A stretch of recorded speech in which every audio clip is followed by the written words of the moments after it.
Well, good evening, one and all, and welcome again to another night of Super League Raw Weekly. Hello there, Reggie. How are you doing? Hello, sir. How are you? Yes, very, very well indeed. So as we're coming on tonight, a bit of breaking news that people might not have just picked up, but the disciplinary committee are at it again. Mr. Desiree of Catalan Dragons has been given a 3-match ban, and Cade Ellis is going to be out for 5 games for what can only be described as a little bit of handbags, mate. What's your view on that to kick us off? Do you know what? We were talking at the beginning of the season about how optimistic we should be as rugby league fans with the Channel 4 deal, things going on around the game, and then up steps the disciplinary panel to destroy all that optimism with shocking, with craziness. I know we're going to talk about Paul Cullen and Sky last week, but you're killing the game. Stop it, please. It's fine, mate. There are other ways. There are other ways to look after the players' welfare. Well, Hodgson come out, didn't he? I mean, you mentioned about mandatory head guards, and Hodgson come out this week and said, "How can we be doing all this around player welfare, but then expect my players to turn around in 4 days?" Which, this is the thing, isn't it? This is if the RFL and Sky are serious about player welfare, mandatory head guards. No live Thursday games because you've got if you play on a Sunday, you've got a 4-day turnaround.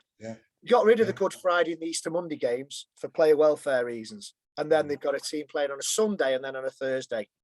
So abolish the Thursday night games, go back to a Friday and a Sunday. Sunday tea time games, 6 o'clock. Were brilliant when it first started. Brilliant. You've got to get rid of Magic Weekend because it's an extra game in the season that's unnecessary. Get rid of loop fixtures. I get your point, mate. But Magic Weekend, I mean, it does a lot to promote the game, Magic Weekend. Yeah, but it's lost its magic over the years. It's an extra game that we can do without. If it's serious, get rid of the loop fixtures. Just promote 2 extra teams. Make it a League of 14.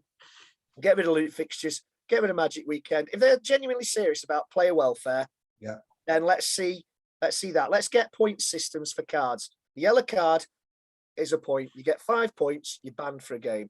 A red card, automatic 2-game ban. And then everybody knows where they stand. Get rid of the disciplinary panel because it's so arbitrary. I mean, Paul Cullen, he explained the decisions well, I thought. But we've not put up that, but we may as well go there. I mean, in terms of, I thought contextually it was pretty damn good. I think the thing for me was, though, how when they released the minutes from the disciplinary panel, I think what Cullen did when he showed certain offences and this was the second time in 12 months and that's why he got whatever, and it was really well explained. So on the face of it, you're thinking that's never a match ban, but then when he put the context behind it, he had a similar incident X amount of weeks or X amount of months ago, so on this occasion he's got a game or whatever. That's context. So I think when they actually do the adjudication on the minutes that they put out for everybody to read, that's the detail that they should put there so that the fans aren't looking at it and going, well, why is that a game, or why is that 2 games? If they had that bit of background so you can understand, because we're not going to remember that 6 months ago he had a similar incident. We're not going to remember that as fans, but it makes supporters less angry, because I think at the moment, because that type of detail isn't announced, it makes supporters go, this the game's going soft and all the rest of it. I've got a lot of time for Paul Cullen. I think he explained the decisions really well. But I think what most rugby league fans, whether Warrington fans or not, were waiting for was explaining Josh Charlie's 2-game ban, and it wasn't even touched. Now, I think they've said before that segment, we're not talking about Josh Charlie. I think John Wells was told, if you ask me Josh Charlie, I'm not going to answer it. Because there's just no sense behind that 2-game ban for Josh Charlie. No, there are some absolute shockers, and it's like that what's broke tonight. Desiree 3 games, and Cade Ellis never is that 5 games. I'll give him a game. If you want to try and stamp out the striking, give him a game, give him 2, but 5. I mean, we don't want the best players sitting on the sidelines. In order to promote this game and get the product going. And he was handbags. We had young Joe Cater. Oh, potentially career end. He has been rushed back because Hull have had players suspended. He's been rushed back. Where's the welfare there? Didn't look happy with the physio, did he? He was proper giving verbals to the physio when he was coming off. That young lad has come back from a serious injury. Yeah. Have they had to bring him back too early because they've had players banned by the disciplinary panel? Yeah. Where's your welfare there? I think every rugby league fan's heart just went out to Joe Cater. The guy was in agony. It's such a shame that 7 months on the sidelines, and that now is another season. I mean, it's robbed him. It's going to rob him of a season and a half, isn't it? Harry Newman, same thing. Did Harry Newman come back too quickly before he's healed because players have been banned? Yeah, good point. Good point, well made. Where's player welfare there when clubs are having to rush players back or blood players before they're ready because they're being handed out 5-match bans for hitting somebody? Well, I wonder what Nigel Roberts, Anthony Collins, Tracy Corbett, David Senior think of it to name but a few who are tuning in. Let us know in the comments. And of course, what would David Hadfield have made of it all, Greg? The great David Hadfield, personally speaking, spent many a pleasant cup of tea reading the odd column here and there by Mr. Hadfield over the years. A very knowledgeable man on rugby league, a great promoter of the sport of rugby league. Really sad to hear that. Great journalist. I crossed paths with him at Bolton Evening News a few times. And a larger-than-life character. No ways in one. Lovely guy. Real sad news out. A loss to the game. There's not a lot to add to that. It's just a sad day for rugby league, sad day for journalism. Completely agree with that. So let's take a look at some of the other things we're quickly going to discuss before we get into the action that was round 5. Let's just have a little look. These are the things that we're going to be discussing this evening. Then, so next year we'll be millionaires. Challenge Cup draw. We'll take a look at that in a moment as well. Cullen, we've already spoke about that. That's gone. No call recorded, and Agar or Radford. So we'll start with the first one, a little bit of a pat on the back, only briefly, to the Rugby Football League for securing just shy of £12 million investment into the game. Second only to Sports Aid. So, when you've got the second highest grant coming into the sport, you've got to say well done, haven't you? They've obviously put a really decent bid together there, which we do tend to slag the RFL off a lot, but fair play, obviously a decent bid. Let's, have we any idea where that money's going to be spent yet? Well, let's hope that all the I's are dotted and all the T's are crossed, and that actually the same journalists who are talking and giving the praise to the Rugby Football League this week actually hold them accountable for how that money is actually spent. Andy and Sue Kirk are back. Looking at player welfare and fatigue. Does the 6 again rule need addressing? Absolutely. Yes. We spoke about that last week, and we completely agree with guys on that 100%. Yeah, get rid of it. Penalty. Just give a penalty. Let's slow the game down. Yeah. Or give the attacking team the advantage. Why give 6 again in their own 10 metres? I mean, it's the most it's a balmy thing that. But we spoke about that last week. But we're completely on board with that. Right, the Challenge Cup draw. Not really many tasty ones in here. Leeds Castleford. That's probably the one that my eyes goes to. In that, we'd expect Catalan to come through. Featherstone, Saints come through. Warrington Wakefield. A bit of a curtain raiser for that this weekend, but again, you'd expect Warrington there. Hull KR, you'd expect Wigan, you'd expect, and then we come to that Leeds Castle. We'll come back Hull FC and the Giants. So the only one for me, and it's not that straightforward. There's bound to be a few more twists and turns than I'm suggesting, but for many reasons, Agar, Radford, will they be in charge come the end of March? Massive fixtures for them this week in round 6. But if they are both in charge, could that be win or bust for the two coaches, do you think, mate? Well, we've had a lot of rumours flying around that Agar was going this week. Saw them. That doesn't seem to have, that seems to have just been Facebook talk, social media talk. Could very well be, whoever loses that game. Radford, will he get more time because he's a new coach and he's got to instill his ideas? Is that more dangerous for Agar because he's been there quite a while? Leeds have a habit of starting the season slowly. How many times did fans call for Brian McDermott to go and then he'd win the grand final? Yeah. It's a difficult one, isn't it? It is a difficult one. Last year, this time of the season, the same thing happened with Agar. He got to the Challenge Cup final, he got to the playoffs. So, but I do get that feeling. Not all's right. there's a lot of journalists and a lot of people close to Leeds saying there's not a very nice way around the club at the moment. Yeah, I think the There's word a lot I of, read was toxic. yeah, Brittany Spears did come up, didn't she? Yeah, absolutely, yeah. Yeah, but, yeah, but no, you're right. No, you're right. They're the type of words that have been being used, and you know, I mean, look, on paper, maybe we've been a little bit kind to their pack, maybe, but you know, it's a strong squad. I mean, I think it was Gary Schofield in the League Express who said that, you know, other than a show and go or a quick step from Austin, he's not really done an awful lot. And Caesar, he actually likened Days and Caesars yesterday to a crab in terms of going left and right and not really doing an awful lot in terms of go forward. So we saw a lot of that from Austin at Warrington. Once teams had found out that, you know, the dummy was his main weapon, he had very little success on that front.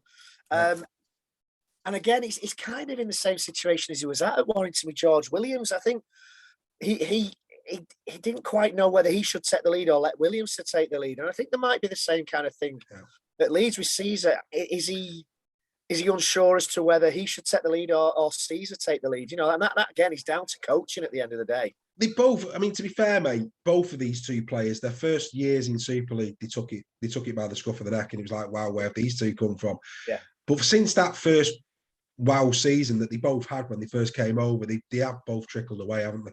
Yeah, to be honest, I don't think Blake Austin was ever the same after missing Wembley through that injury in 2019. He didn't come back the same player. An attitude thing, I don't know. Who knows? But yeah, they both. I mean, when I heard that Caesar and Austin were going to Leeds, I mean, we spoke about that. We thought, wow, could have been excited. Yeah, could have been very excited. And let's face it, they still could click. 5 games in, Dave. It's early days. Yeah, it is early days. But there's obviously things are not well in Leeds. And then finally, I had a little wry chuckle to myself after the Leeds game last week when they interviewed Connor and they asked him, you know, what did Sean Wayne say to him? And he said, I don't know, I've not spoke to him. Now that for me was comedy gold. And, you know, obviously we don't know if that's the case or not. So it'd be wrong for us to cast aspersions in any way. All I would say is that if Mr. Connor is actually not having a little tongue-in-cheek moment there and is actually telling the truth, it's not good, that. It's not good for an England coach to put out that he's spoken to a player and he's not. So I'd like to say, we don't know. It could be having a little bit of a joke.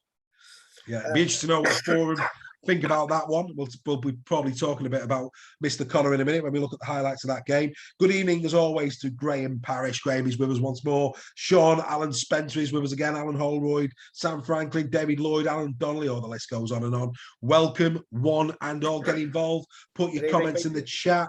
Sue and Andy have already done so, and we will, of course, give you a shout out. So, before we get into round 5 and the round 5 action, Greg, should we take a look at the top performers of round number 5? Should we take a look? You know what? I think we should. Should we do that? Let's do that. So let's take a little look at the top performers from round number 5. Here we go.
Go, the top performers of round number 5, 65 tackles, Pelissier. 65. I can't remember many times, you know, we've been doing this now, it's our second year.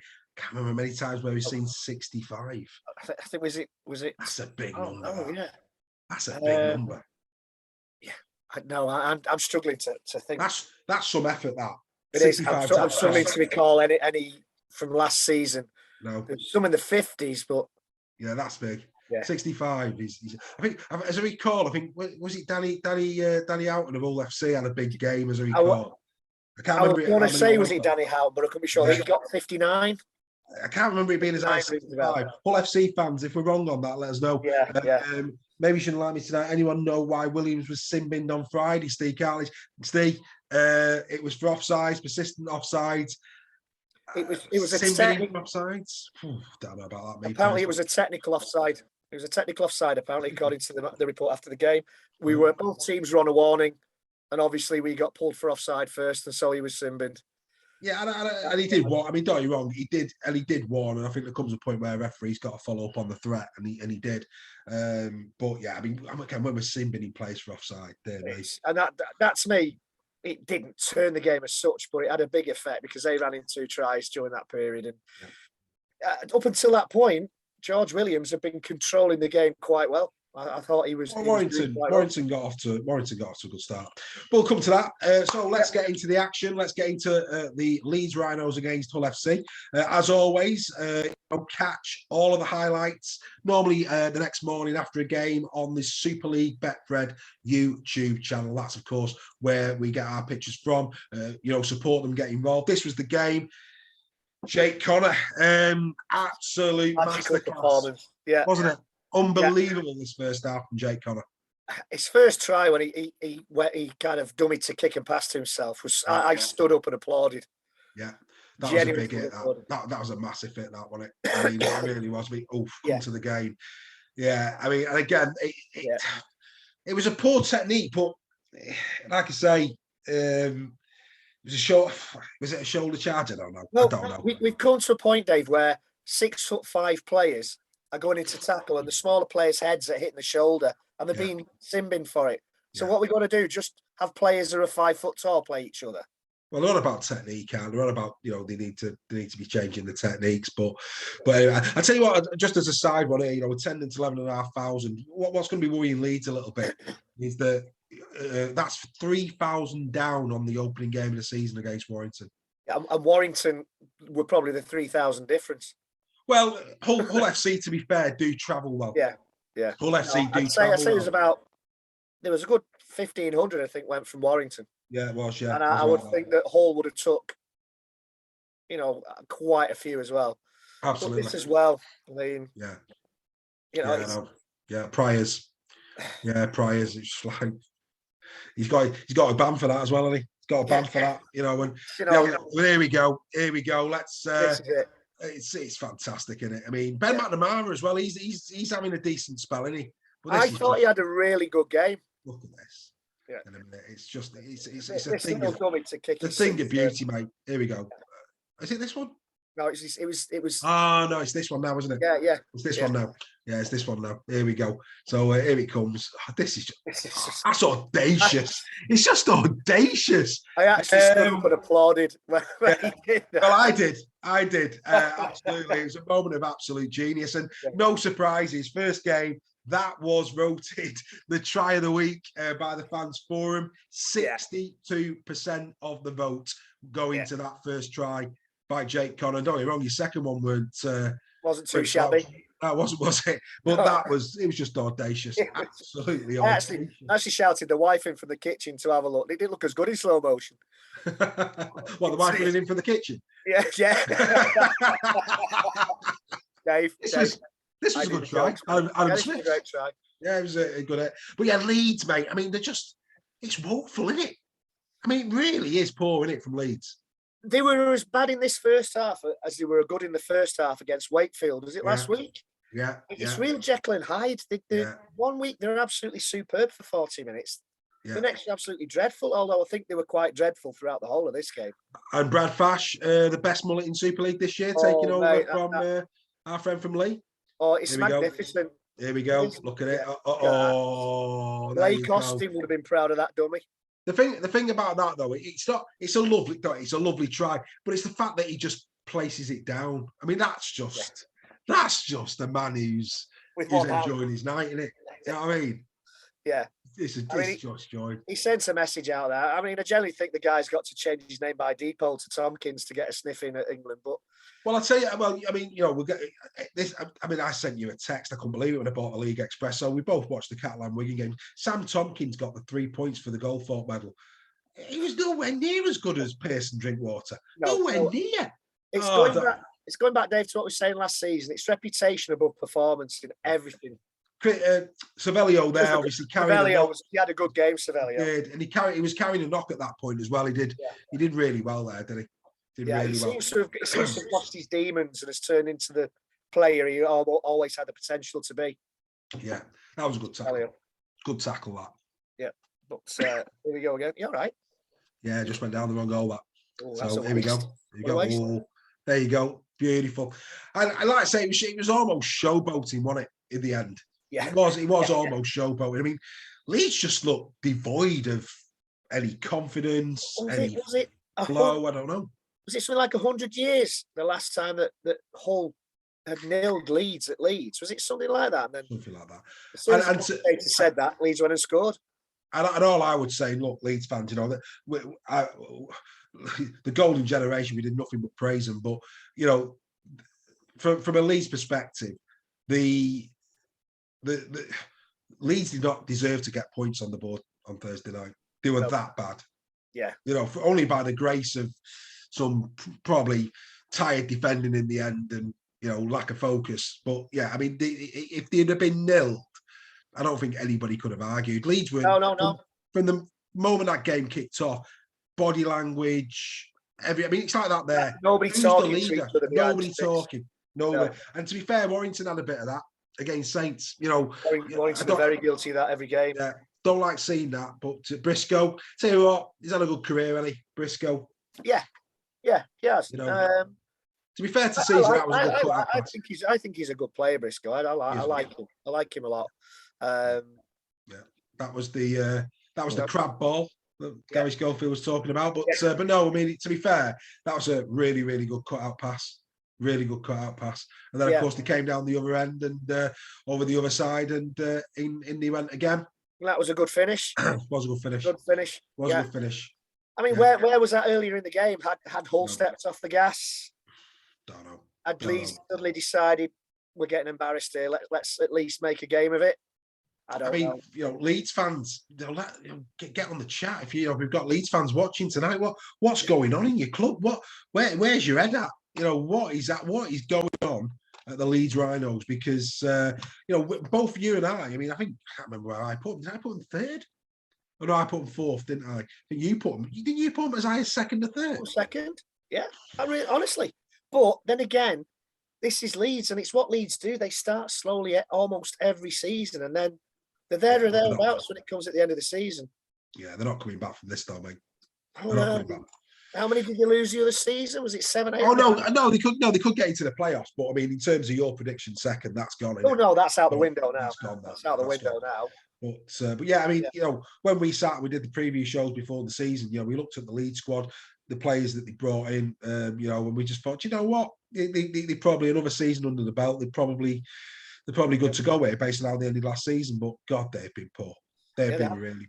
So they were unlucky against Warrington. If they'd have had 13 men on the pitch, they'd have won that game. Yeah, I agree. And it could have been a different tale. And they could have gone on to win more games.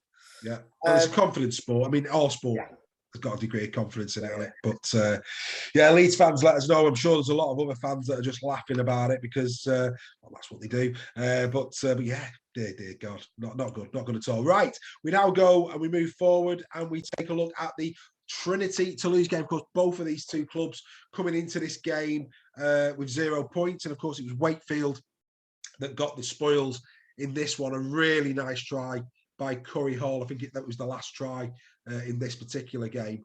But big win this one for Willie Poaching. Needed it. Massive, and I think I called it last week. I think I suggested that Toulouse might win this one. I think we all did. Yeah, we all did. The fans forum, you and me, felt that this could be a game that Toulouse went and got a result. Alas, no. I'd have expected a bit better from Toulouse in this game, if I'm being honest. Here he is again, Armitage, mate. I tell you, he's had a great start to the campaign, hasn't he? Yes, he's a big lad, though, isn't he? Behind me. Yeah, he's a big lad. I thought the performance against Wigan, they'd have taken, as I said last week, it's either knocked the stuffing out of them completely or it's given them a confidence boost. It looks like, unfortunately, it's not the stuffing out of them. Yeah. Well, at this point, they're in the game, aren't they? At this point, they are in the game. And to be fair, 18-6, it's only a 2-try deficit. And I think a lot of people felt when Toulouse came into the league that, they were going to be proper whipping boys. And they're not whipping boys. They're not disgracing themselves by any way, shape or form, are they? No, but it's similar to Lee last season. They took Wigan and the big clubs close and then fell apart against the teams that they should have been beating. Yeah. Yeah, it's 18-6 on paper, that looks a close game, but by all accounts, Wakefield bombed a lot of chances as well. They did, and quite a few of the Wakefield pack as well in this had a really good game. Arona had a really good game. Liam Hood, we were fans of Liam Hood last season. Liam Hood had a good game. He got our man of the match for this one. So like I said, they've got players. They have got players of substance. There's no doubt about that for me. And they, not a million miles off. See, I say that they will pick up a win somewhere along the line to lose. And I think we all know who they go. Oh no, we've played them, haven't we? We played them. It won't be us.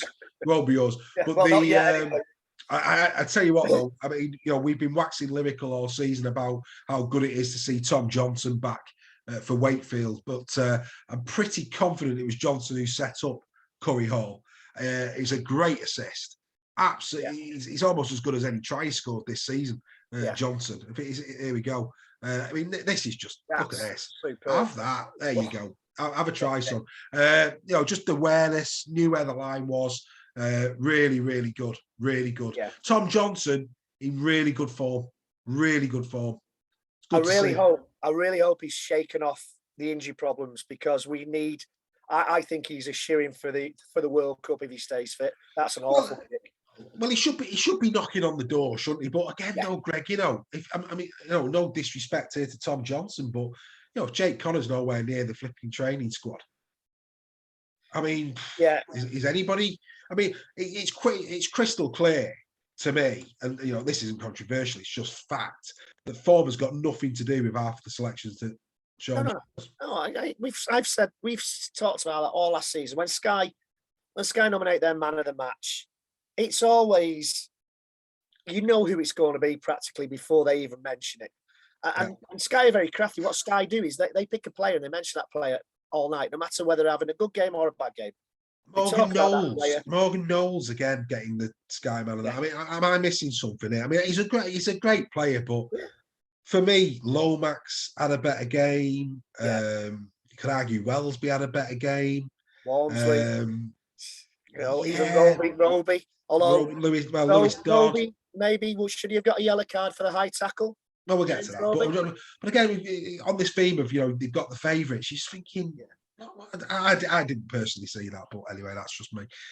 But I'm not again, and it's not that I've got anything against Morgan Knowles. I think he's a great player. We said all last seison he's a great player. He's a great player, but let's watch the game, not the individuals. Completely agree.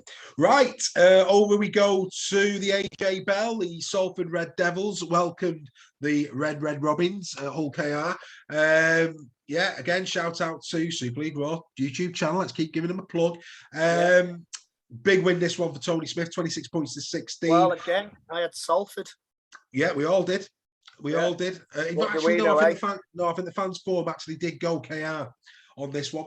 I think the fans forum, if memory serves me correctly, got this bang on. They call this right, did they? 9-17. They went KR. They didn't get the correct score. But that was a good try. Oh no, thought that was the Kencio try. My apologies. I'm trying to multitask and getting it horribly wrong. Big win this one for Tony Smith.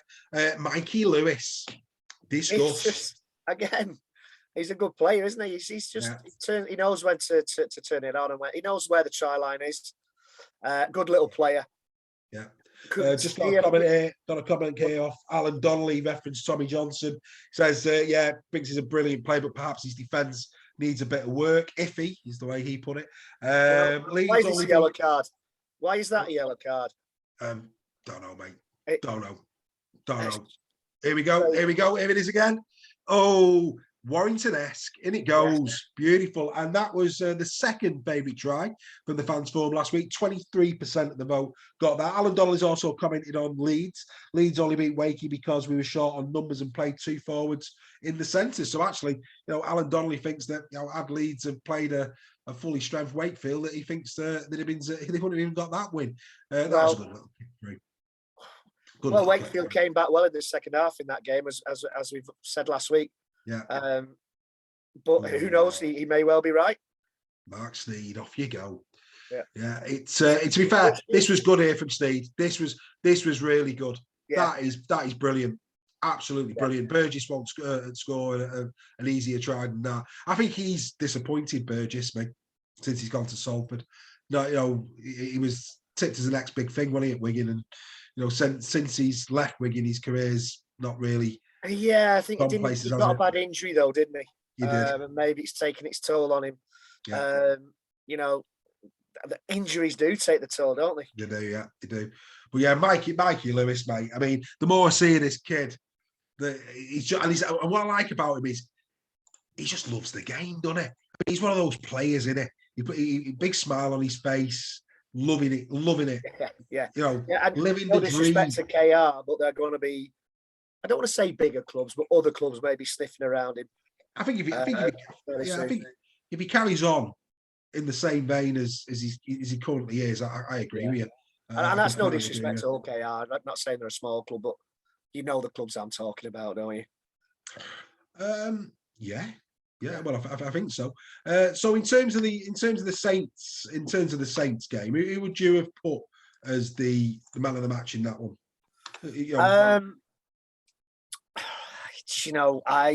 I thought Walmsley again had a good game. I thought Roby had a good game. Like you say, Jack Wellesby was all right. Lewis Dodd was all right. Lewis Dodd had a good game. Matautia till his yellow card was having a great game. Yeah, and of course he pulled up with that hamstring as well, didn't he? A bit of a concern to. Sorry, I mentioned the injury because he got sin-binned earlier on, didn't he? And then he got his injury. Yeah.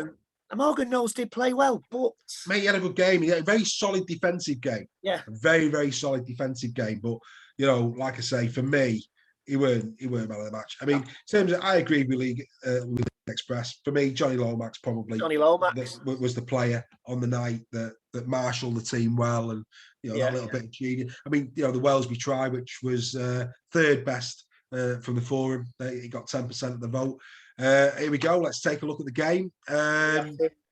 Yeah, we do.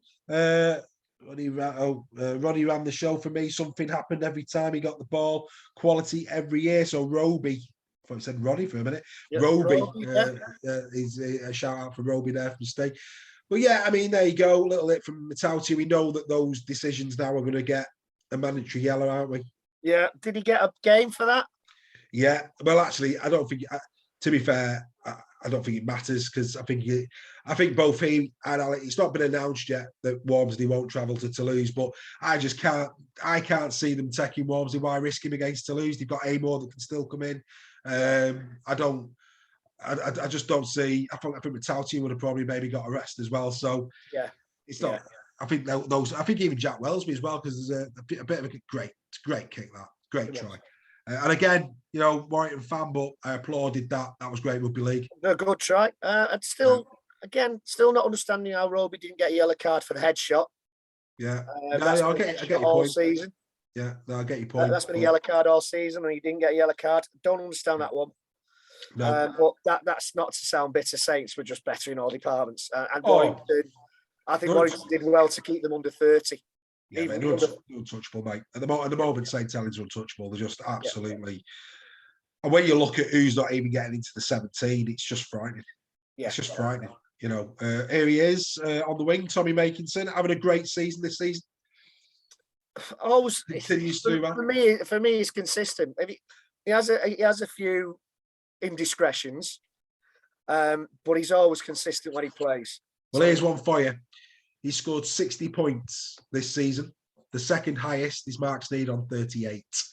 So there's a bit, so in terms of not only with the boot, but obviously getting the tries as well, he's been very, very good indeed. That was a good finish as well. That was a good finish, yeah. Really good finish. Yeah, he's always consistent. And again, somebody else who knows where the try line is. Yeah. Really good. Usually against Warrington. Well, yeah, I mean, I think last week we didn't give much hope for Warrington going into this game. I thought I was actually quite pleased with the spirit that was shown in that first 20 minutes. I thought it was that's poor from Matautia. That's poor. Matautia for me has been very hot and cold this season. Yeah, that was poor. You can't allow that to happen. I'm sorry, that's just not. No, that's turnstile defence. A lot of people criticise Mamo for his defence. Well, he was a damn sight better than that last season. That's not good enough. No, that's not. You've got to go and beat him. I mean, at the end of the day, Ashton's got Makinson covered. You've got to just go and make the tackle. But that there. But credit to Percival. From the scrum, it's good to see scrums back, and this is why scrums have come back. And it's good to see the odd try coming from scrums. And of course, if it's a close game, that's a heartbreaker. But actually, it's pretty much summed up Warrington. Just some Warrington up. Oh, they were disjointed. Really, really disjointed. Amateur, I'd say, and that would be. Well, let's not. That piece of play was poor amateur. Yeah, they kept them under 28, which I thought was commendable. First 20 minutes until George Williams was sin-binned. It was a game. It was a game. Rugby League, yeah, it was a game. And again, sin-binning for offside. Well, it's been a long time, if ever, that I've seen that in a game. Yeah, and especially a game of that magnitude. Exactly. Regardless of the fact that Saints at the moment are head and shoulders above the chasing pack, and they are, it's still a big game. Saints Warrington, it's on Sky, it's got history. You've got to try your best to keep 13 on 13. Of course, you really do, and just let them slug it out. And they would have still beaten us. Let's no bones about it. They would have still beaten us. Of course they don't need that kind of help, I'm afraid. No, I agree. Shall we get on to? Shall we move on? Shall we move on? Well, we've praised Saints more than enough there. To a game that for me lit up Saturday afternoon. Great match at Huddersfield. Castleford Tigers, of course, were the visitors on Saturday, and this was just an 18-point. Just swings and swings and swings, wasn't it? It was just unbelievable. I mean, Huddersfield got off to the perfect start, and you just thought they were going to, go straight over the rainbow and no problem at all. But fair play to Castleford. The way Castleford's season has started, for them to have come back and get, to go ahead 24-18, Radford's got to be happy with that. Because I'll be honest, when they were 18-0 down, I really feared for Castleford. Really feared for them. I actually thoroughly enjoyed, after the misery of Friday night and Warrington Saints, I thoroughly enjoyed this game. Yeah, it was just nice to sit back on a Saturday afternoon and watch a bit of rugby league. And one that ebbed and flowed. It was nice, wasn't it? It could have gone either way at one point. You thought Huddersfield were going to run away with it. Excuse me. Yeah. Castleford came back. You thought, hang on, Castleford are going to win this. This is in the end, we're not giving anything away by saying Giants won. But yeah, a real game. Yeah, and it was. I think it was quite well refereed as well. Yeah. It was fairly well refereed. This lad's he's having a great season, McQueen, isn't it? McQueen, yeah. Yeah, cracking set up that field. It's really, really good. He had a great season last season, McQueen. He was one of my players of the season, McQueen. Huddersfield Giants, we thought they'd improve. I think we both have been improving year on year this year, but did we expect this, really? And when you consider Farge hasn't been playing, Will Price hasn't played every game. La Jolla was supposed to be in the halves. He's been playing at fullback. He's probably going to stay there the way he's playing. Well, he's been one of the best fullbacks in the comp so far. Did we see this? I don't think anybody did. This is what I saw from Huddersfield last season, and they let me down badly. Yeah. So I thought they were going to be the surprise package last season. Yeah. Because of the signings of the new coach, and maybe I was a season premature, sir. Well, the thing is as well, I mean, Watson came in. We said it in the preview to the season that Watson and Hodgson were the two that we shouted about early doors. that they needed big starts to the season. But Watson, I mean, if this carries on for Huddersfield and he can do at Huddersfield what he did at Salford, I mean, what a coach! I mean, fair play to him. Here's McGilvray. Good finish this from McGilvray. Yeah, he's still got it. I mean, lovely and strong. McGilvray was sin-binned, and I thought that was harsh. Yeah. I thought he was very lucky not to see her head the way he went to Mr. Childs to discuss the play with him. The only thing that disappointed me about this try on the replay is that when McGilvray sees that it's Gareth O'Brien coming over, he doesn't start laughing there. If he'd have actually been laughing before impact, that would have just made it so much better. What are you doing, Gareth? Gareth, what are you doing? That's just cruel, what mate. It is cruel. Gareth, what are you doing, son? Truman, of course. Mr. Truman. Leave him alone. I know. Truman getting a brace. He's obviously got the one against Warrington at Halliwell as well. He's also taking a bit of flack for play acting again this season. Yeah. Something else that coaches, as well as the player welfare and the decision, the yellow and red cards and disciplinary, there's also an element of play acting creeping in again. Yeah, and the only thing that I unless my eyes were deceiving me when I was watching the game, I agreed with Ian Watson at the end of the game that's got to be cut out of the sport. We don't need it, but equally, I'm sure I saw a nice forward roll by one of his players. And it was, wasn't it? It was just a blatant forward roll. I can make this look like a space hole. I'll do a forward roll. If it had been actually held in the air, he might have tried a pike at the same time and got perfect score. I'm surprised he didn't get a 2-match ban for it like Charlie did. Oh, but, for me, it was So for me, I thought it was a little bit. I completely agree with what Watson was saying, but he's got a job in his own camp. I mean, two of the worst bits of play acting we saw were in Huddersfield shirts last year. So, but it does need to go out of the sport. It's just not good, is it? Yeah, and I think George Williams was a little bit guilty of that when Metalti was sin-binned. I think he looked it. Yeah. It was. I think it was more of his leg, wasn't it? I mean, and that's it now. Regardless of it, I think even if he'd have bounced up, there he is again, Mr. Eden. But yeah, I think even if he bounced up, I think now in those situations, if there's like, as Mr. Cullen said on many occasions on Friday Night Flexion, that was good for me. Look at this. That was a try of the week for me, to be honest. Was it? That was a great Would you try, put that up there? Yeah, it was a good try. That wasn't it straight from the kickoff? Near enough. That handoff there was superb. Oh, I mean, mate, Greg Eden, mate. We spoke about him last week. I mean, he averages over a try a game. They can keep him fit. Again, a player that doesn't get the recognition. I mean, he absolutely will, up in Castleford. But in terms of the rest of the league, I mean, what, a great winger and what a 15 minutes Ricky Latelli had at the end of this game. Yeah, I mean, this was poor defence again, but it was a great dummy. Yeah. I think Ricky Latelli's been solid all season. I think from what I've seen of him, he's having a really good season. Yeah, I mean, I've always just seen him as a solid 8 out of 10. Yeah, there's something about Ricky Latelli. I mean, I know the times that he played Warrington last year, he had good games. Yeah, he's a tidy player, isn't he? Yeah. Like Toronto, wasn't he? Yeah, I tell you, Toronto, didn't he? Ollie Russell as well is coming in for a lot of praise, isn't he? Yes, he's coming in for a lot of praise in the absence. That was good strength. And that was this the one where they said, did they give? Was this the one that they gave and he said it shouldn't have been given? Yeah. It was a try. Yeah. They gave a try. Yeah. But no, I mean, for me, that's his arms up. It hits in play before it hits the line. That is in play. It was the other one. There was another try this week where they said that it wasn't given and he said it should have been given. Because of the angle of the camera and the angle of the ball. Was that this week or last week? I can't remember. I can't remember, mate. I can't remember. But no, great win for Huddersfield. Long may it continue, Huddersfield fans. To be saying, we've always liked Huddersfield as a club. It's a proper club, proper supporters. It's great that they've had a great start to the season, and good luck to you guys. It'd be nice to see it continue for you.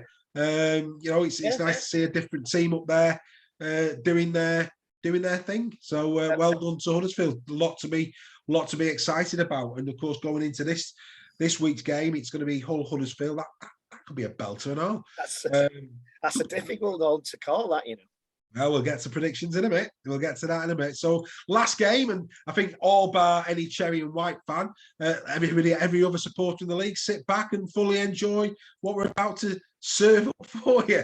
An absolute masterclass from the Catalan Dragons. Again, I mean, Wigan I've been really impressed with Wigan, but oh my life, they've had a torrid 2 weeks in France, very nearly coming unstuck against Toulouse. And well, this was just embarrassing, wasn't it? Could you imagine if they'd lost to Toulouse last week as well?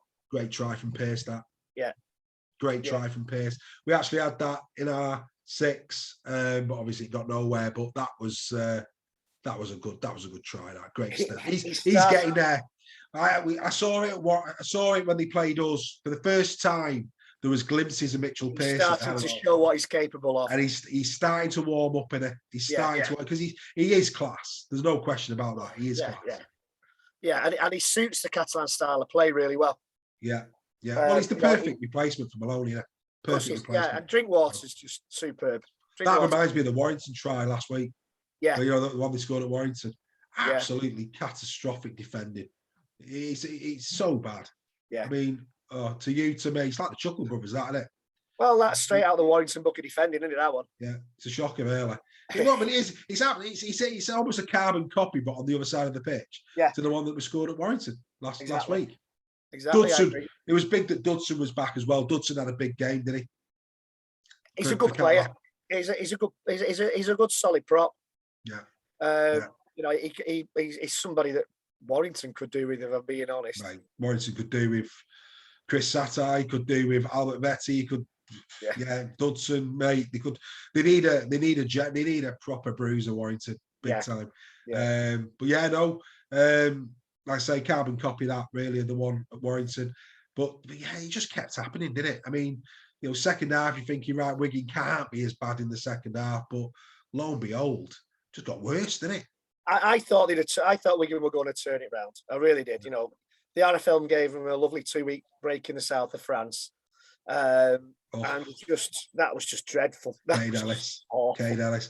But that's it. Jay Field all year been phenomenal. I mean, I say he had a poor game. He had a couple of moments where he didn't cover himself in glory, but in the main he weren't their worst play. But equally, like KPP put a lot of ball down, just didn't see him up for the fight. Farrell tried his best to drag him by the scruff of the neck. Yeah, he had a quiet game by his own standard. He did. I completely agree. Was that a try, Langy, do you think? Yeah. Yeah. Yeah, I think it was. I certainly thought it was a try. Fair enough. But yeah, it was just a bad day at the office for Wigan all around, wasn't it? I think so. And we saw Drinkwater at Warrington the week before. I think we talked about half-back pairings. We talked about this half-back pairing at the start of the season. It's starting to look a bit of a pairing, this, isn't it? Yeah. It really is. Some really nice moments. Starting to fire. To fire in the way you thought Austin and Caesar might at Leeds. Yeah. See, I thought he bounced that on the night. I genuinely thought he bounced that. But at the end of the day, as it's Wigan, who cares? Let's leave it alone. I'm only look. We try to be impartial, but every now and again, you've got to give the old pie eaters a little bit of stick on you. At the end of the day, be wrong not to, wouldn't it? Yeah. But is this the biff? Yeah, this is the biff. I think it is. So, ladies and gentlemen, this is a 3 and a 5 match ban. There we go. That's worth. So a double strike's worth 5. I'm sorry, that is not a 3 and 5 match ban. If I hear another Sky commentator saying that would have been a red card 25 years ago, I'll cancel my subscription because it wasn't a red card 25 years ago. 25 years ago, mate. If they were red cards, every game would have ended with 7 against 7. They were not red cards 25 years ago. Those things happened on average 2, maybe 3 times a game. Yeah. So I tell you what, Warrington Wigan games would have been down to 3 aside. Oh, all day long. And for those who are not thespians, for those non-thespians amongst you, go and have a look at New Year's Day World War III on YouTube, and you'll see what we're talking about there. I would love to get Bill Arthur and co to commentate on that game. They'd be grey by the end of it. Oh, mate. No, I mean, like I say, when they gave the cards, you're thinking, right, what are they going to do? 5 and 3 games. Come on. But here's the interesting thing, right? Here is the interesting thing, right? But Mickey McAlorum and John Bateman, nothing at all. No. And John Bateman, at the end of the game, walked up to the referee and thanked him for not being sin-binned. Yeah. Which said a lot. Yeah. Which said a lot. So, for me, again, you're talking about consistency. If that is a 3 and a 5 match ban, then McAlorum and Bateman have to at least take 10 on the sidelines. Exactly. They're killing the game stone dead. Yeah, it's odd. It's really, really odd. They must they must listen to the criticism and think. I mean, the what was the name? The woman representing the RFL. Oh, mate, that was painful, wasn't it? Oh my God. I looked up her history. She's a Cambridge law graduate who worked for the FA and has no affiliation with rugby league whatsoever. And she actually linked it to netball. Yeah. What? I think that was the point. I turned it off because I thought Barry Mack was going to have a hernia or something. He was just like, his eyes were like, what? Netball? I thought they missed an opportunity just to turn around to her and just say straight, "You're killing the game. Stop it." Oh, mate, it was painful. I thought the Cullen bit was interesting. I thought that interview was painful. The one with the lady from the RFL. Like I say, Cullen at least explained the rationale. Whether I agree with that or not, is a different matter. Yeah. I still think they needed him to explain the Charlie decision because that's up there with the Bermuda Triangle and a lot of next sponsor for that as much as our time. Yeah. They ducked out that one. That wasn't good. But that interview with Karen, what was her surname? Can't remember her surname. Yeah, but the lady from the Rugby Football League was painful. I completely agree. No, it was incredibly painful, painful. And they missed an opportunity, Sky. The thing that came out of that interview for me was, fans are really important and we consult them, but not on this particular topic, was what we'll say. Graham Parrish says he can see Catalan in the grand final. Yeah, you may have a point there, Graham, but who with, sir? But who with? Why Graham considers that point. Should we take a look at the team of the week, sir? I think we should. Let's take a look at our team of the week. I think it's only sensible to do that. Let's do that. Let's take a look at our team of the week. Here it comes.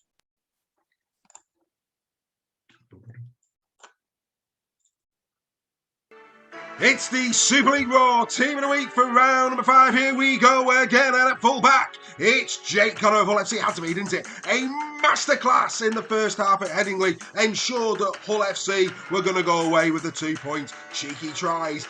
Jake Connor in outstanding form. And number 2, well, keeping his place is Tommy Makinson of St Helens. A try in either half, 2 goals to boot. He really did break Warrington Wolves' heart and ensured that St Helens keep their winning start to the season. And number 3, it's Ricky Latelli of Huddersfield Giants, who dragged them back from 24 points to 18 behind to a 36-24 victory. A fantastic 15 minutes from Ricky Latelli. And number 4 will be Mark Percival of St Helens again. He's always in and around it, isn't he? A very well taken try and 117 metres to boot. Percival, Mr. Consistency for the Saints. And number 5, well, he was nearly in the team last week with his hat-trick, but this week he's there. Greg Eden of the Castlewood Tigers. A try, but probably an even better assist, as they, of course, went very close against the Giants.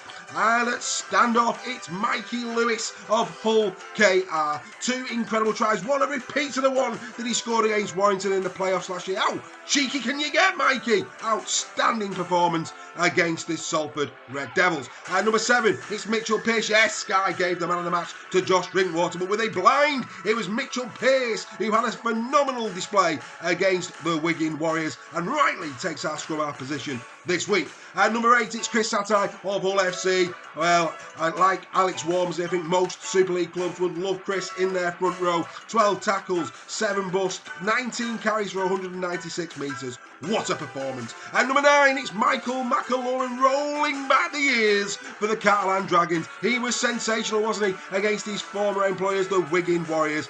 Michael McAlorum back to his best in this game. At number 10 is Albert Mete of Hull KR. Another incredible prop forward, isn't he?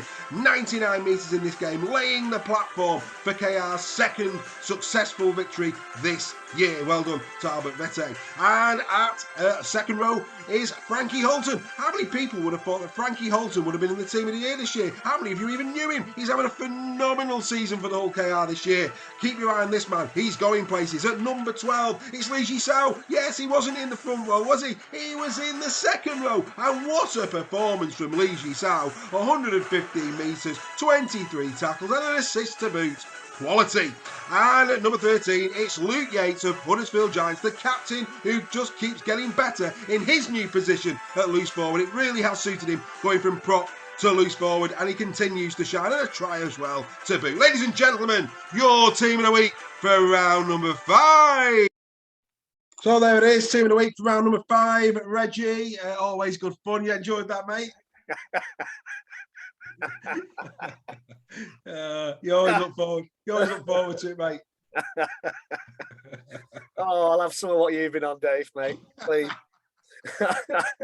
Oh, mate. Mate, you know, you've got to make it entertaining. It's brilliant, mate. Brilliant. Can't argue with any of that. No, really can't. Do you know what was good about this week as well is that, you know, quite a few OKR players in there, a couple of, Huddersfield Giants players in there. Not your usuals, It was one of them weeks, wasn't it, where, some of the perhaps uncelebrated players in the league just came to the fore and said, we're here. And it was some nice performance in there. And, quite a few that we haven't mentioned. I mean, there's, some really good performances in and around it. I mean, I'm just thinking one of the Castle, I think Danny Smith, the Castleford Tigers, he did about 128 metres in that game. So, he was knocking around it as well. So there's quite a few. There was. Really, I mean, special mention to Frankie Holton. He's, like you say, he's one to watch. This guy. He's come from nowhere. He's come from nowhere. Under the radar. Yeah. And you've got to say Luke Yates. I mean, the guy's. He must have been in our team of the week for 90% of the season last year. Well, to put this into context, we've had 5 rounds, 5 team of the weeks. Yeah. Luke Yates has been in 3 of them. Yeah. Tommy Makinson has been in 4 out of 5 of them. Yeah. I think Alex Worms, he's been in 3. He's been in 3, Alex Worms. He missed the week before and this week. Yeah, Jay Field has been in 3. Jake Connor's now been in 2. So, there's some in there. But, Tommy Makinson, I think, has been the most this season. But, yeah. Like I said before, he's just consistent, Tommy Makinson. He's prone to the odd discretionary error, let's say, indiscretion. But, he is Mr. Consistency. Absolutely, mate. It was, and it's always a joy to bring you the team of the week, sir. Always a joy. Always a joy to be brought it, sir. Oh, the absolute gem in it. Is it gem? Oh, it's just the fact that when I brought you back on screen, you're chuckling away. Love it. Absolute genius. Right, let's get this all boxed off and done. Right, so what we're going to do now, let's take a look at what that does. First of all, for the league and how they stand. Here we go. Let's take a quick look at that. No surprises. St. Helens sitting pretty at the top with a perfect 10 points. Then it's the Huddersfield Giants who sit second after 5 rounds. They must be absolutely delighted, Huddersfield Giants fans, and enjoy it, guys. Enjoy it. You deserve it. All 5,700 of you. Get filling your stadium. Catalan Dragons. After that first defeat by Saints, 4 from 4 now, showing that same level of consistency as last year. Wigan obviously disappointing this week. We remain at 4th. Then Hull FC. It's great. The 2 coaches we said at the start of the season needed a big start. They're both in the top 6.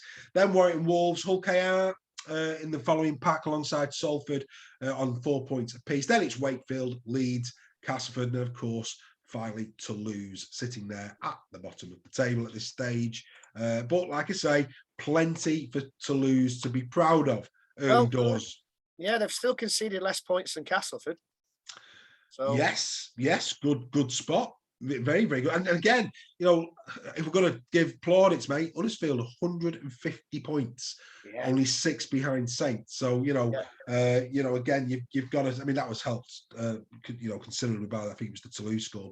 But hey, who cares? You know, they've as Wigan found out, as Warrington found out, you know, it's not necessarily that easy to go and put a big score up there. So no. So yeah, well done, 150 points, good effort. Right, now we do the old prediction, and what a week for the fans forum. 16 points, Wow. 3 correct scores, and of course teams, and of course 1 correct team. 16, actually it must have been 17. The points are right though, 84 points, 12 and 12. So that is spot on. Then of course it was yourself, Greg. You picked up 7. Bad week for and me. And miraculously, I managed to get two right. So I got myself an additional 10. So I'm still a long, long way back. But yeah, a great week for the fans forum. They knew something that we didn't. In fact, they have been all year. A bit of consistency this year, doing really, really well. So we've got to try and reel them in. Starting with, of course, round number 6. So let's take a look at round number 6. These are the games. Wigan Warriors taking on Castleford Tigers live on Thursday. And of course, Salford take on Leeds. Catalan host KR. Warrington host Wakefield. Toulouse take on the champions. And finally, what will be a really entertaining game on Sunday. Hull FC take on the Huddersfield Giants. So we'll start by quickly looking at the Thursday night game. And this is how it looks. So we know now that Cade Ellis is going to be out suspended. So too Brad Singleton. He picked up a ban as well. Ian Thornley, of course, long-term absentee. As for the Tigers, Callum McClellan, Jake O'Neill, Fecky, and of course Richardson.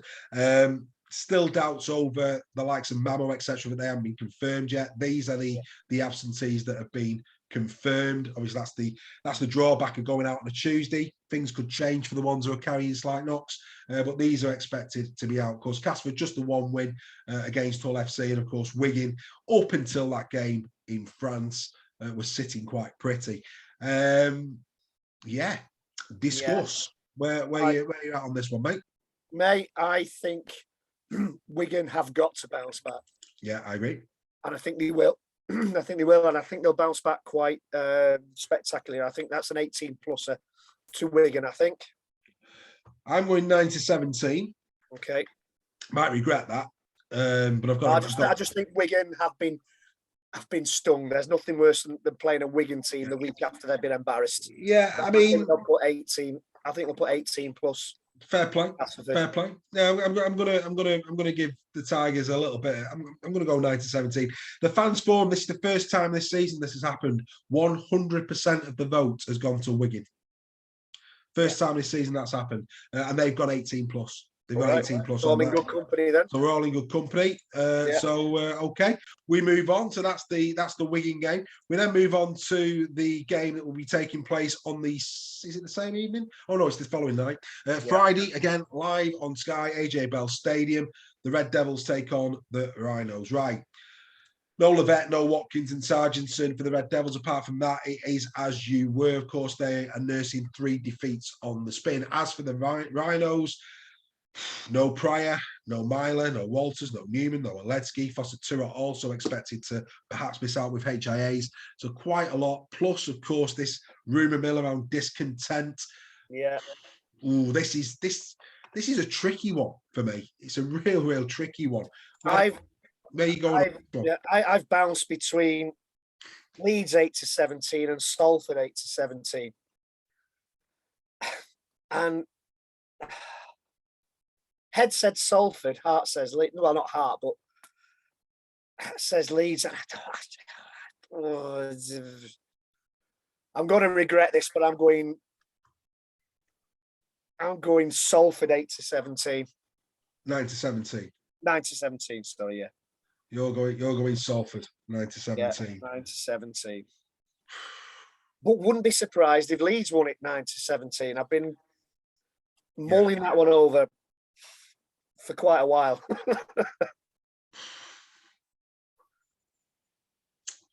It's a tough one, this. It's a real tough one, this. I can't. Do you know what? I'm with you on this. I think Salford. I do think Salford. I'm going to go, and again, I'm with you. The fans forum have gone 0-8, 78%. Yeah, 78% went Salford. Yeah, they've gone 0-8. But I think because of Sneed kicking could be vital. I think it's the injuries and the lack of confidence for Leeds. Although, well, they've lost the front row, mate. They've lost the front row. If Valesky's out with that HIA, Pryor's banned. So, they've lost the front row. He's like, I mean, Leeming's back for this though, isn't he? And that's a. In fact, we've not discussed that. Leeming's back for this one because he was out, wasn't he? Yeah. He was out suspended last week, and he's big for him. He is big for him. I've gone Salford, but I wouldn't be surprised if Leeds won it. Yeah, it's just one I've been mulling over for a couple of days, back into. But if I'm put on the spot, Salford 9-70. Do you know what? I'm going to change my mind. I'm going to go Leeds because Leeming's back. I'm going to go Leeds 0-8. Can you do that? Can you do that? I can do that. Can you do that? Yeah, you can do that. Yeah, of course you can. Of course you can, as long as you call it tonight. But yeah, the fact it just dawned on me that Leeming wasn't there last week, and he does make him tick. So, do you know what? I'm going to give Richard Agar a bit of a breather and another week in the job, and I'm going to say Leeds 0-8. And because not just that, mate, I've got to try and make up these points. So I'm either going to go down in flames, or I'm going to have the mate. We're a long way off. We're a long way off. We are. But I've got to do a little bit different there. So I'm going to go a little bit different. Right. Okay. We then move on to the next one. This is going to be a cheeky little game as well. Obviously, Catalan phenomenal last week. We've talked about how bruising their pack is. I'm right in thinking Dylan Napper's back for this one as well. So again, I've just said that Leeming's back for Leeds, but so's Bentley. So actually, they might not finish the game with the full 13 men. Oh, exactly. Yeah. And it's the same here for Catalan. And do you know, if I was McNamara here, based on how good they were last week, I would not pick Napper in the 17 as a statement of, listen, mate, you're not shooing. The way you went off against Saints in that first game of the season, not good enough. We've been doing perfectly fine without you, so you can have another week and you can fight your way back into this team. And I think I'd love to see McNamara do that. But the fact that Desiree has been suspended will mean that Napper comes back in. I think he might start him on the bench though, rather. Possibly. Yeah. Possibly. The Robins, no real fresh injury issues been reported by Tony Smith this early in the week. Obviously, they beat Cass, they beat Salford. Lost to Wigan, Huddersfield and Saints. So probably the Huddersfield one there, they'd have been a bit disappointed with at the start of the season. But yeah, Huddersfield in great form. Are Catalan going to keep marching on here, do you think? Yeah. Yeah? Okay. Yeah, 18 plus Catalan. So you're going a big one. You're going 18s. Yeah, I think KR are playing well. I think Catalan are just... Yeah. They're just, they are genuinely second. I know they're not in that, not near the table, but they're the second best team in the comp. Fair enough. Well, 89% went, and listen, the mad thing, 89% went Catalan. And 18 plus is there. I'm going 9-17 Catalan. All right. Okay. I think I like the fact that the Robins have got a bit about them. So I fancy him to score some points, the Robins. I don't think they'll win, but I do fancy him to make a good account of themselves. You might well be right, so you might well be right. Only time will tell. I'm going to go 9-17 on that. Right, we then go to the Channel 4 game on Saturday. The Warrington Wolves hosting Trinity. Warrington, the same absentees, but of course Josh Charlie suspended. Robbie Mulhern is going to be out with HIA. Daz Clark might not make the game. That hasn't been confirmed yet. Danny Walker might do the full 80 minutes. Yeah. In terms of Trinity, in fact, actually, could you see that? No. Can you? I'll just pop that up.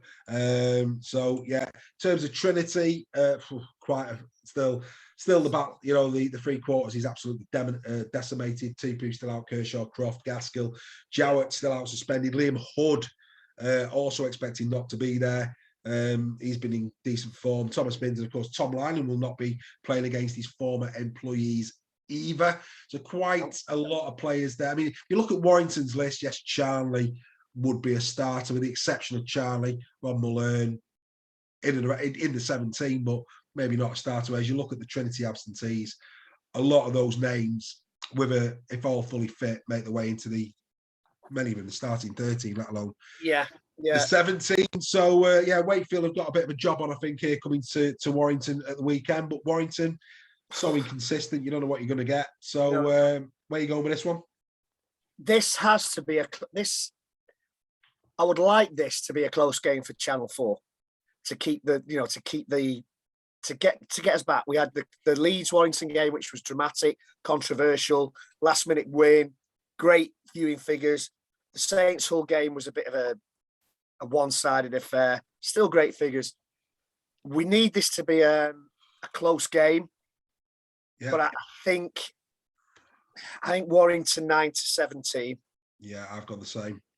9-17 wire. The fans forum have actually gone the wire. 80% went the wire, and they've got 18 plus. So the fans forum think Warrington are going to turn on the style there, which is I don't know. They mustn't have been watching Warrington this season much then. No, I mean, you don't know what you're going to get with Warrington this season. No. Has to be said. So we then move on to France and to Toulouse. Alice Robson picked up a suspension at the weekend. As for Saints, no Regan Grace. Sione Matauti is suspended, probably would have been rested. Alex Walmsley seems to have been carrying some sort of hamstring injury at the end of the Warrington game. I would say there's no way they're going to risk Alex Walmsley in this game. They don't need to. They've got him more than enough in reserve. So I don't think Walmsley plays. It might be that they don't play Wellesby either, because he also had a knock to his hamstring as well, reportedly. So, maybe they're going to give Wellesby a week off as well. They've got the luxury that they can do this, Saints, of course. So do I expect it to be a fully strength Saints team? No. Do I expect it still to be good enough? Yes. The fans forum, 89% going Saints 18 plus. Where do you go, Greg? Oh, the same. Saints 18 plus. No argument. Not even going to discuss that. I think it might be, again, like the Warrington game, close for the first 20-25 minutes, perhaps. Yeah. Toulouse might even shock people by going in front, like Warrington did, albeit with a penalty. Yeah. But no, Saints by 18 plus, easily. Fair enough. And that brings us to the final game again. What a great game this one could well be. Hull FC taking on the Huddersfield Giants. No Scott Taylor, Joe Cater. Such a shame. Luke Gale still out with his suspension. Cam Scott and, of course, Kane Evans picking up a suspension for that high shot that we saw in the highlights reel. As for the Giants, no Jack Cogger, no Jake Wardle. Theo Farge still expected to be out on this game. Of course, Ollie Russell doing a brilliant job anyway. No dramas there. And Josh Jones out of his head. It's been a very, very good start for Huddersfield. This is a tough one to call. It is. Hull played really, really well. Although that was compounded by some poor Leeds play.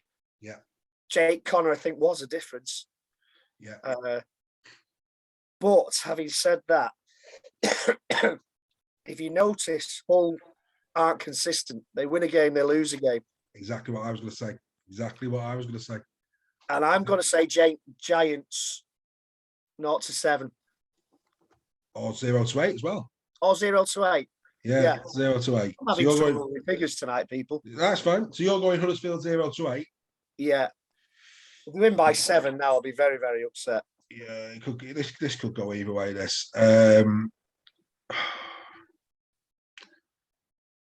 Where do I see this one?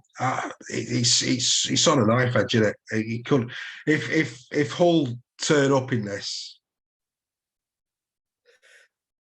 Yeah. But yes, I agree. But you hit the nail on the head. They win one, they lose one. They win one, they lose one. Win one, lose one. I'm going to go Wood. Because I think that the packs, there's nothing in it. There's nothing in the packs. I think McQueen Satai, that's a good battle. I mean, Chris Hill. Chris Hill, front row. Warrington should have looked at signing a prop like Chris Hill. He'd have done well in our back. So, but 9-17. I'm going to go. I think Huddersfield 9-17. The fans forum have gone 87%. Hull FC 9-17. So we're all a little bit over the shop on that. That was a really tough one to call. So and just in closing, been watching a bit of NRL as well. Some cracking games last week. Really good. Am I right saying not a single penalty given for a high tackle? Well, from what I saw. They had the fingers burnt last year, but some really good, really good opening weekend games in the NRL. Who was that who said Saints would beat Penrith Panthers on Friday night? Come on. No, they were very good. They were very good. I was disappointed with the Bunnies, I have to say. And I think we go up against Melbourne on Thursday. Yeah. Don't fancy us for that too much. I'm not doubting Saints will give them a good game, but they wouldn't be. Absolutely not. So what we're going to do, we're going to do what we did last week, because you seem to think it was a nice way to end the show. So we'll just do it again this week. So what we're going to do, as we always say, we just do a little bit of a disclaimer, ladies and gentlemen. We don't do this for any other reason than to promote the wonderful sport that is rugby league. Just a little disclaimer there was that we use content from other people. We always give shout outs. Me and Greg earn absolutely nothing from doing this at all. We do it because we love the sport and we want to celebrate the sport. That's what we do it for. So hopefully you continue to enjoy the show every week when we bring it to you. And what we're going to do now to close the show is we're going to look at the top performers in Super League thus far. Greg, we will be back next Tuesday to discuss all things rugby league. We wish everybody a very safe and wonderful week. Enjoy your rugby league, everybody. Yes. We'll see you next Tuesday. Thanks for joining us, everyone. We'll see you soon.